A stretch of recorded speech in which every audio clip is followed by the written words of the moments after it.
देखिए first unit में immunology में आपको क्या पढ़ना था, इनेट and adaptive components of the immunity. उसी में फिर बुलेट्स में और भी थे पॉइंट्स, क्या क्या थे, 1 सेकेंड, सिलेबस कहाँ गया, सिलेबस 1 सेकेंड, सिलेबस है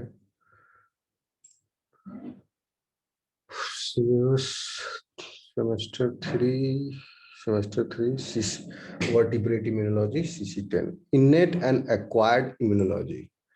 इसका फर्स्ट बुलेट था cell types and innate and adaptive immunity. ये हम लोग पढ़ेंगे सेल टाइप्स, ठीक है। और उसके बाद फेगोसाइटोसिस एंड इन्फ्लामेशन पढ़ेंगे। लेकिन ये दोनों को अच्छे से समझने के लिए, पर्टिकुलरली फेगोसाइटोसिस अच्छे से समझने के लिए कि कैसे होता है, अभी तो आप सिंपल फॉर्म में जानते हो कि एनगल्फ करता है, okay, macrophages engulfs the pathogen and foreign particles and hydrolyses it. तो ये तो सिंपल में, लेकिन ये पूरा मैकेनिज्म है इसका। तो इसको समझने के लिए आपको जो है सो आपको यूनिट 3 का पॉइंट नंबर 4 जो है, bullet number 4, complement system activation pathway biological function and complement deficiencies, ये क्लियर होना चाहिए पहले, मतलब इसकी अंडरस्टैंडिंग आप में होनी चाहिए कॉम्प्लीमेंट सिस्टम की। इसीलिए मैं अभी कॉम्प्लीमेंट सिस्टम स्टार्ट कर रहा हूं। समझ रहे हैं आप लोग, मेरी आवाज आ रही है? Yes sir. नाम सुने कॉम्प्लीमेंट सिस्टम का पहले? सुने हैं, नहीं सुने हैं? एनीबॉडी? No sir. कोई नहीं, अच्छा ओके। काफी इंपॉर्टेंट है ये कॉम्प्लीमेंट सिस्टम। इसका नाम कॉम्प्लीमेंट क्यों पड़ा?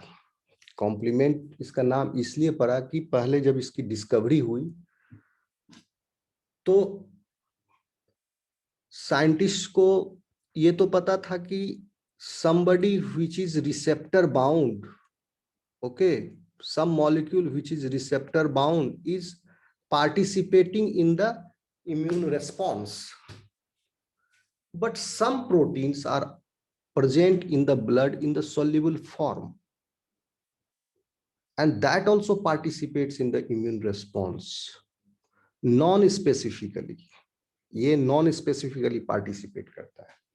The globulin proteins present in the blood, and these globulin proteins actually is the fraction 15% of your total globulin present in the blood. Serum complement proteins are globulin proteins, and that constitute 15% of the globulin present in your blood.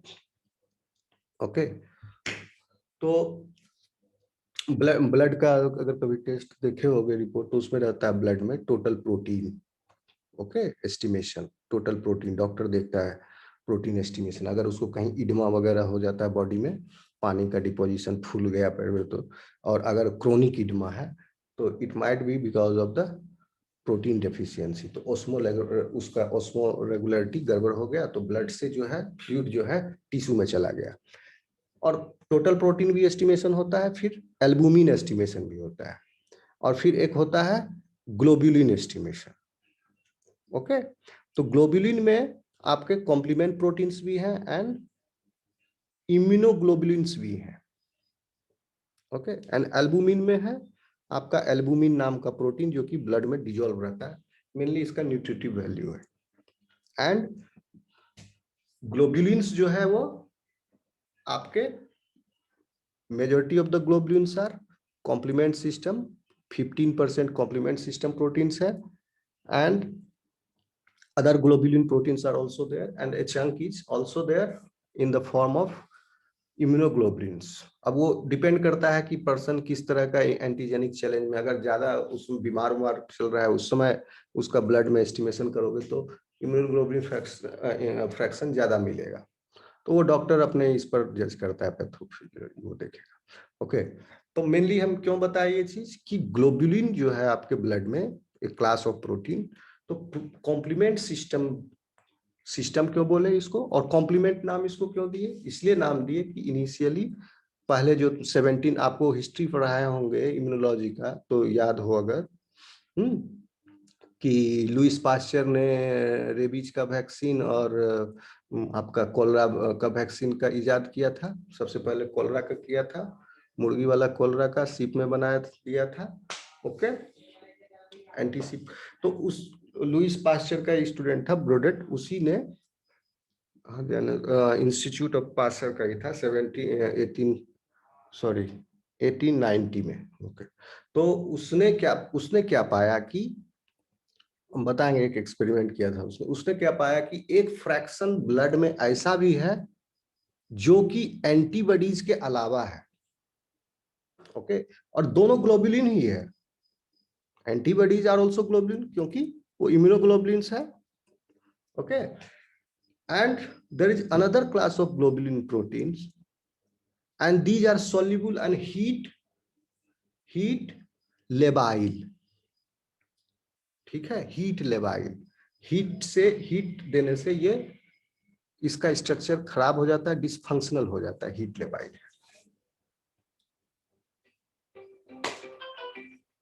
1 second.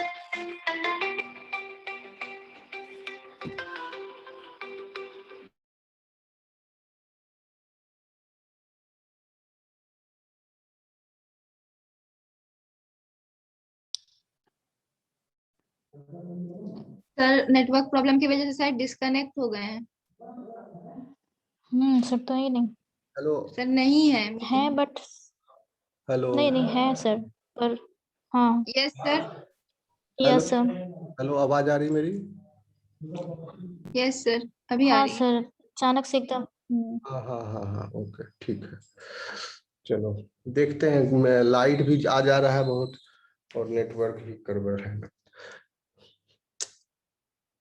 Anyway, चलो complement क्यों हम इतना stress दे रहे हैं, complement system बहुत ही important है ये immunology में, इसको समझिए आप।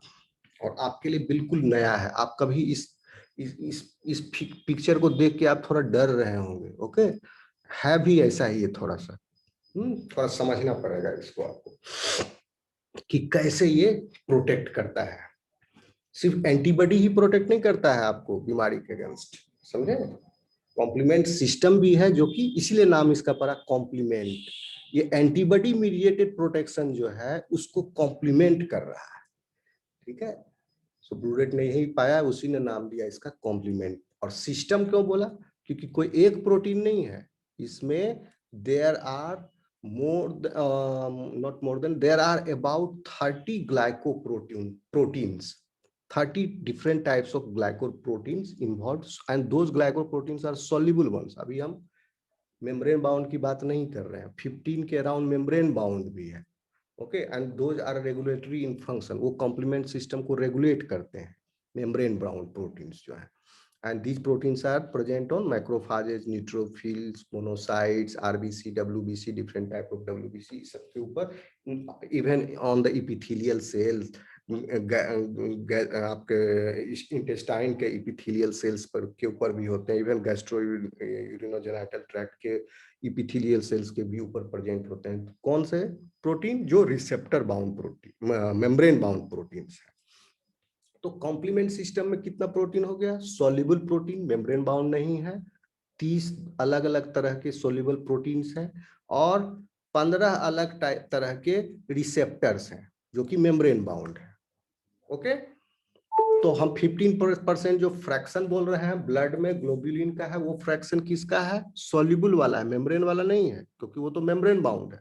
ओके, तो अब आप देखिएगा कि ये 30 प्रोटीन मिल करके किस तरह से खेला करता है, और मेनली टारगेट क्या है इसका? और फैगोसाइटोसिस में मदद मिलता है इससे, और हेल्प करता है। कोई जबरदस्त बैक्टीरिया है उसको फैगोसाइटोज नहीं कर पाता है सेल, क्योंकि उसके ऊपर टफ लेयर होता है प्लाज्मा मेम्ब्रेन के ऊपर, तो इसके द्वारा किया जाता है और बहुत ही इंपॉर्टेंट है। तो कॉम्प्लीमेंट सिस्टम, ये तीसों प्रोटीन का मिल करके काम ये है।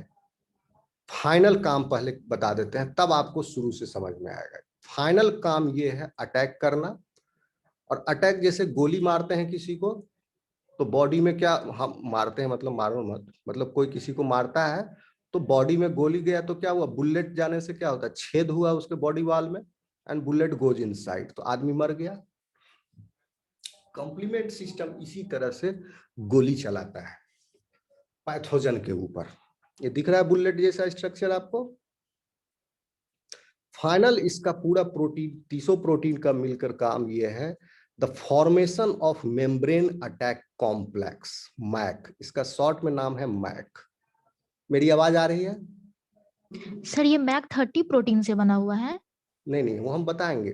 30 प्रोटीन मिल करके ये बनाया, ठीक है ना। ओ इसमें कुछ ही प्रोटीन है, वो हम बताएंगे, ठीक है ना। सबका ओके सर। कुछ का रोल ऊपर ही हट गया, कुछ चला आगे, ठीक है ना। इस पूरे पाथवे में 30 प्रोटीन है अलग तरह के, ठीक है। फाइनल जो आउटकम, पहले ये हम बता देते हैं फिर हम पाथवे समझाएंगे।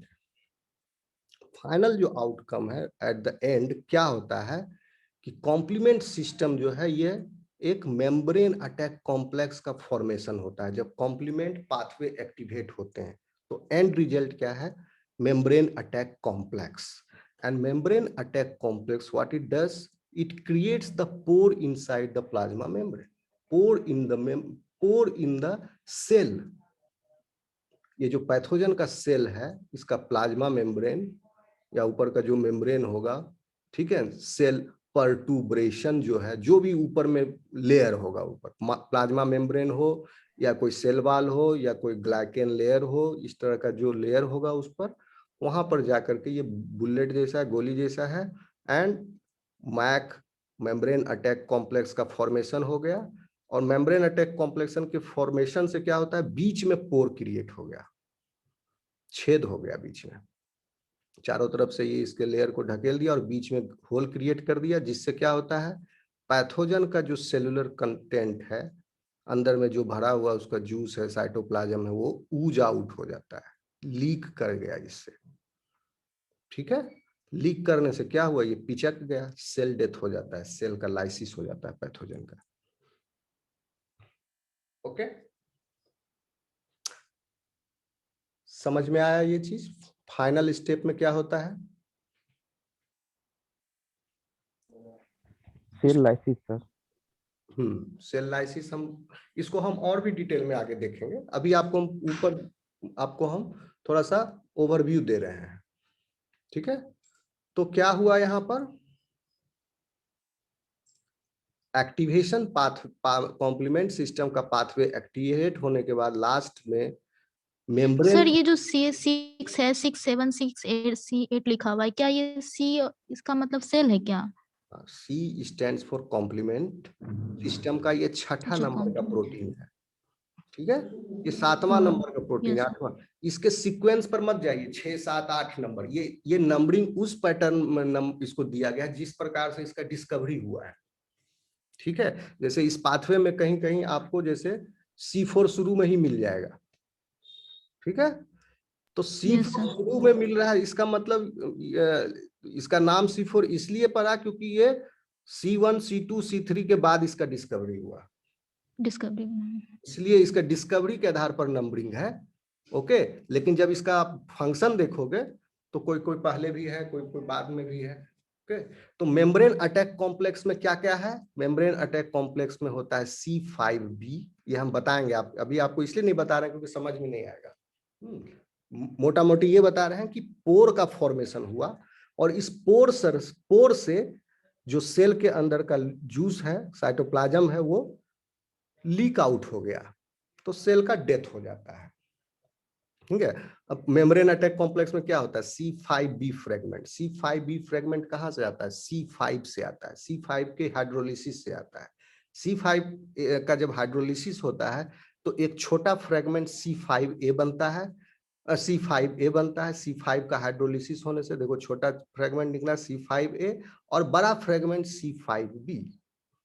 ओके, C5A जो है एनाफिलाटॉक्सिन है, अगर ज्यादा रिलीज हो जाएगा तो आदमी के अंदर एलर्जी हो जाएगा, अस्थमा हो जाएगा।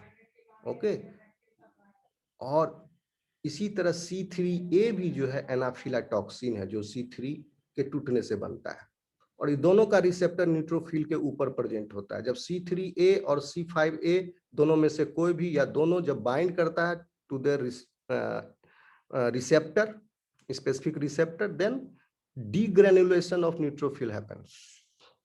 न्यूट्रोफिल का साइटोप्लाज्म ग्रेनुलर होता है, उसके अंदर का जो कंटेंट है वो ऊज आउट कर गया, तो क्या हुआ, वहां पर टिश्यू में इन्फ्लामेशन हो गया। वो जो अंदर में जो साइटोप्लाज्मिक कंटेंट था उसकी वजह से वेसोडाइलेशन हो गया आपके ब्लड कैपिलरी का। और यही चीज इन्फ्लामेशन, एनाफिलाटॉक्सिन जरूरी भी है, क्योंकि जहां पर पैथोजन का अटैक होता है वहां पर थोड़ी मात्रा में जरूरी है एनाफिलाटॉक्सिन। ओके, इन्फ्लामेशन थोड़ा सा होना चाहिए, that is for your benefit, लेकिन अगर ज्यादा अगर हो गया एनाफिलाटॉक्सिन प्रोड्यूस एडवर्स रिएक्शन जैसा एलर्जी वगैरह हो जाता है, तब ये देखने को मिलता है, तो ज्यादा इन्फ्लामेशन हो जाएगा, क्योंकि inflammation is directly dependent on these type of anaphylatoxin C3A, C5A, and one more is there C4A, यहाँ पर दिया हुआ है, इस फिगर में नहीं दिया है, मैं दिखाऊंगा, एक और है C4A। तो यहां पर अच्छा, ये तो इसका आप साइड कंपोनेंट, ये भी इसमें मत घुसो नहीं तो और कंफ्यूजन में जाओगे। तो हम ये बता रहे हैं मेम्ब्रेन अटैक कॉम्प्लेक्स का स्ट्रक्चर क्या होता है। इसके अंदर C5B फ्रेगमेंट होता है। C5B कहां से आया, C5 के टूटने का जो लार्जर फ्रेगमेंट था C5B, ठीक है। C5B जो होता है थोड़ा एंजाइमेटिक इन नेचर होता है, ये एंजाइम है। 1 सेकेंड,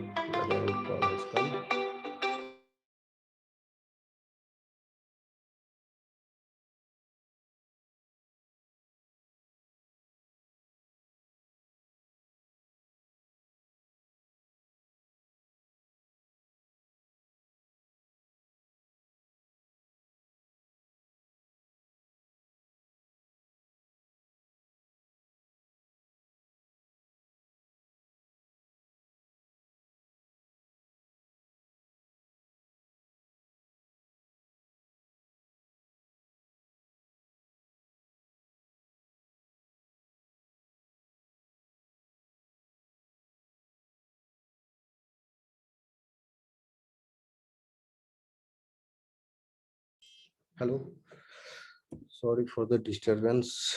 कहाँ पर थे हम लोग? हम ये इस पोर्शन को डिटेल में बाद में बताएंगे आपको। अभी आप ज्यादा हम डिटेल में घुसेंगे तो आप कंफ्यूज करोगे।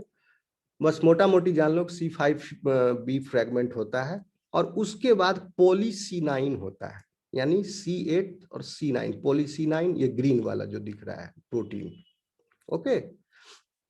पॉलीसी9 पॉलीसी9 है, 18 शायद 18 वो पॉलीसी9 होता है यहाँ पर, और चारों मिल करके ये सब कंबाइन करके एक सिलिंड्रिकल हॉलो ट्यूब का फॉर्मेशन कर दिया across the plasma membrane, and it forms a hollow structure. और इसमें भी सीरीन प्रोटीएजेज होते हैं। No no no, not in this, serine proteases is present in C1, okay. ये हम बताएंगे आपको। तो C5 to C9 पॉलीसी9 बन गया, तो ये बनता है फिर C6, C7, C8 असेंबली भी लगती है, एक एक प्रोटीन इसका भी लगा, एक C5B लगा, ये सब पूरा ये कॉम्प्लेक्स का फॉर्मेशन हुआ, इसीलिए इसका नाम है मेम्ब्रेन अटैक कॉम्प्लेक्स। अब आगे बढ़ते हैं। ये फाइनल तो ये होता है जिसकी वजह से लाइसिस हुआ। अब यहां तक ये पहुंचता कैसे है? मेरी आवाज आ रही है सब लोगों तक? Yes sir. Yes, sir. Okay. Now what happens? This complement system is part of both innate immunity and adaptive immunity. Adaptive immunity को ही एक्वायर्ड इम्यूनिटी भी बोलते हैं। सिलेबस में एक्वायर्ड लिखा हुआ है तो कंफ्यूज मत करना। Adaptive immunity complement system is part of, वो हम फेगोसाइटोसिस शुरू किए थे पढ़ाना, लेकिन जहां पर हम आकर के गड़बड़ा गए कि ना ना ना, जहां ऑप्सोनिन आने लगा हम गड़बड़ हो गए। फिर कहे नहीं, जब तक कॉम्प्लीमेंट नहीं समझाएंगे तब तक नहीं पल्ले पड़ेंगे ये चीज अच्छे से। तो कॉम्प्लीमेंट हम स्टार्ट किए। तो अब ध्यान से सुनिए इसको, पहले इसका इनिशिएशन समझिए, शुरुआत कैसे होती है। तो 3 पाथवे हैं, lectin pathway, classical pathway and alternate pathway. Initiation के 3 पाथवे हैं, ओके। और फाइनली ये तीनों पाथवे जो है मर्ज हो जाता है। आप देखेंगे यहाँ C3 कन्वर्टेज है, ओके। ऑल्दो तो पाथवे, दोनों पाथवे का C3 कन्वर्टेज अलग अलग तरह का है, but function is same, C3 convertase. उसके बाद एम्प्लीफिकेशन होता है। पहले इनिशिएशन में क्या होता है, या तो पैथोजन के सरफेस के कुछ कार्बोहाइड्रेट रेसिड्यूज, पैम्प पढ़ाए हैं आपको, पैटर्न एसोसिएटेड मॉलिक्यूलर स्ट्रक्चर्स, पढ़ाया था ना। Yes sir. पैथोजन के सरफेस पर कुछ मॉलिक्यूल का स्ट्रक्चर्स जो कॉमन है उसको रिकॉग्नाइज किया जाता है, जिसके द्वारा रिसेप्टर्स जो है एक्टिवेट हो जाते हैं, and the receptor present on the, और रिसेप्टर और special proteins present in your body recognises PAMPs. और ये इनेट और एडेप्टिव दोनों का इसमें कंपोनेंट क्यों है कॉम्प्लीमेंट सिस्टम में, क्योंकि लैक्टिन पाथवे और अल्टरनेट पाथवे जो है इसके लिए कोई स्पेसिफिसिटी की जरूरत नहीं है, कोई एंटीबॉडी की आवश्यकता नहीं है, but for the classical pathway antigen antibody complex is needed for the classical pathway to initiate. So the classical pathway component of the complement system is part of adaptive immunity, and lactin and alternative pathway is part of innate immunity. ये point clear है आपको? Yes sir. Okay, अब कम आते हैं initiation कैसे होता है। तो पैटर्न रिकॉग्निशन मॉलिक्यूल्स है, सर्टेन कार्बोहाइड्रेट रेसिड्यूज, लैक्टिन्स जो कॉम्प्लीमेंट सिस्टम के प्रोटीन है, लैक्टिन। हम आगे आपको पढ़ाएंगे कॉम्प्लीमेंट सिस्टम के अलग अलग क्या क्या कंपोनेंट्स हैं, जो अभी 30 तरह का प्रोटीन बताएं, आगे हम बताएंगे, अभी मोटा मोटी जान लीजिए। लैक्टिन्स जो है बाइंड करता है पैम्प से, and then this pathway gets activated, lectin pathway, okay. And at the result, ये बताएंगे बाद में, पूरा एक्सप्लेन करेंगे, and at the result C3 convertase enzyme gets produced. In classical pathway, why the name is classical? Because this pathway is present in invertebrates also. यानी evolutionary this pathway is ancient, इसीलिए classical pathway नाम है इसका. But evolutionary this pathway, alternative pathway is recent. तो evolution जब हुआ तो pathogen जो है इस पाथवे को स्केप करने लगा, स्ट्रेटजी बना लिया इस पाथवे को स्केप करने का। कॉम्प्लीमेंट सिस्टम हमारे एनिमल्स के, बट इनवर्टिब्रेट्स के कॉम्प्लीमेंट सिस्टम पाथवे को स्केप करने लगे, क्लासिकल पाथ। तो इवोल्यूशन हुआ इनवर्टिब्रेट्स का भी, धीरे धीरे हो रहा है इसका भी इवोल्यूशन। तो एक अल्टरनेट पाथवे भी विकसित हुआ, इसी पाथवे विकसित हुआ, इसीलिए नाम है इसका अल्टरनेट पाथवे। और बाद में एक और पाथवे का डिस्कवरी हुआ जिसका नाम है लैक्टिन पाथ, उसको नाम दिया गया लैक्टिन पाथवे।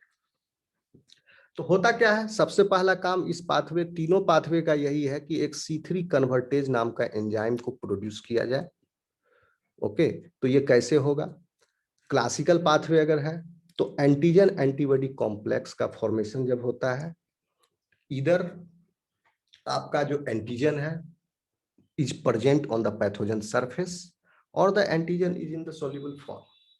तो एंटीबॉडी जो है आपका सॉल्युबल फॉर्म में है, जो बी सेल प्रोड्यूस किया। Antibody goes and binds to the antigen, specific antibody goes and bind to specific antigen. Antigen antibody complex formation होने के बाद, so this antigen antibody complex formation has happened कहां पर, on the surface of the pathogen. Uma क्यों कर रही हो ऐसे लाइन, पाथवे को क्यों खराब कर रहे हो?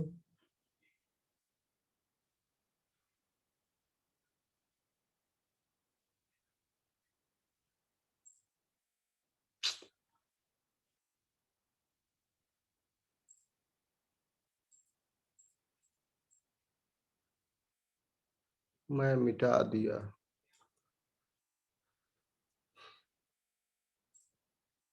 कहाँ पर थे? Antigen antibody complex. ओके, सो एंटीजन एंटीबॉडी कॉम्प्लेक्स फॉर्मेशन हुआ। एंटीजन कहां पर था? एंटीजन या तो सॉल्युबल था या तो एंटीजन सरफेस पर था। दोनों में से कोई एक हो दोनों भी हो सकता है। तो एंटीजन एंटीबॉडी कॉम्प्लेक्स फॉर्मेशन होने के बाद एक कंपोनेंट आपका देखिए C4 होता है। Okay, C4 gets activated. नहीं, उसके बाद सॉरी, इसमें C4 बाद में एक्टिवेट होता है।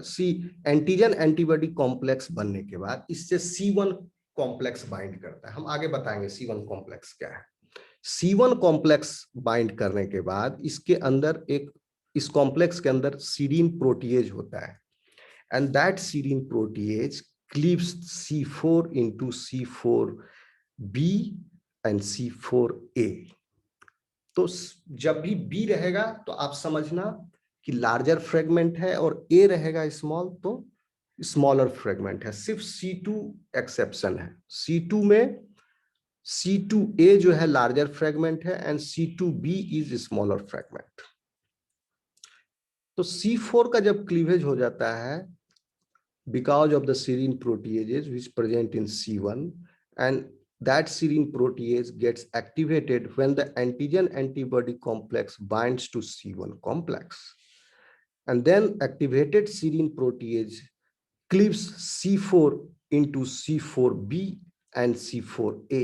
C4a is the smaller component that works again as an aflatoxin, and C4b is a larger component, C4b, and the C4b जो है C2 जब क्लीव किया, हाइड्रोलाइज किया इसी सीरीन प्रोटीएज से, C4b से ही क्लीव करेगा C2। तो C2a का फ्रेगमेंट एंड C4b फ्रेगमेंट ये दोनों बाइंड करके एक एंजाइम बनाया जिसका नाम है C3 convertase. C4 small b, C2 small a। तो ये C3 कन्वर्टेज जो हो गया वो क्लासिकल पाथवे का C3 कन्वर्टेज है, C4b C2a। Okay, and lectin pathway का भी, क्लासिकल और लैक्टिन पाथवे का C3 कन्वर्टेज एक टाइप का है। अल्टरनेट पाथवे जो बाद में इवोल्यूशन में ये आया, इवॉल्व हुआ, इसमें क्या होता है, ये C3, ये हम बताएंगे बाद में टिक ओवर कैसे होता है। एक H2O से टिक ओवर होता है C3 का, and factor when factor B binds to C3, then C3 binds to ticked C3, then C3 in the presence of factor B, then C3 gets cleaved into C3b and C3a. Okay, sir ये टिक over क्या होता है? ये टिक over हम बताएंगे जब alternate pathway बताएंगे ना, तो उसमें हम बताएंगे एक वाटर मॉलिक्यूल से टिक ओवर होता है। तो यहाँ पर इस सब पाथवे को हम डिटेल में बताएंगे फिर आपको, पहले ऊपरी तौर पर आप देख लीजिए। C3b जो है फिर आपका जब फैक्टर B क्लीव हुआ स्मॉलर फ्रेगमेंट में, then it is called small capital B and small b, ये एक फ्रेगमेंट है। Capital B and small a वो छोटा फ्रेगमेंट था, वो चला गया वो वेस्ट में। तो फैक्टर B का capital B small b fragment, बड़ा वाला fragment binds to C3b fragment and it also binds to properdin. Now it becomes again the enzyme C3 convertase। Function दोनों एंजाइम का एक है, स्ट्रक्चर दोनों का अलग अलग है। अब C3 कन्वर्टेज बन जाता है जब, तब C3 कन्वर्टेज क्या करेगा, C3 कन्वर्टेज एंजाइम है। C3 कन्वर्टेज एंजाइम जो है C3 को C3a smaller fragment and C3b larger fragments में हाइड्रोलाइज कर देता है। Now this is very important. C3b सब इंपॉर्टेंट है। C3b का एक इंपॉर्टेंट फंक्शन क्या है, it works as opsonin also. Opsonin मतलब होता है C3b fragment can bind to plasma membrane of pathogen on its own.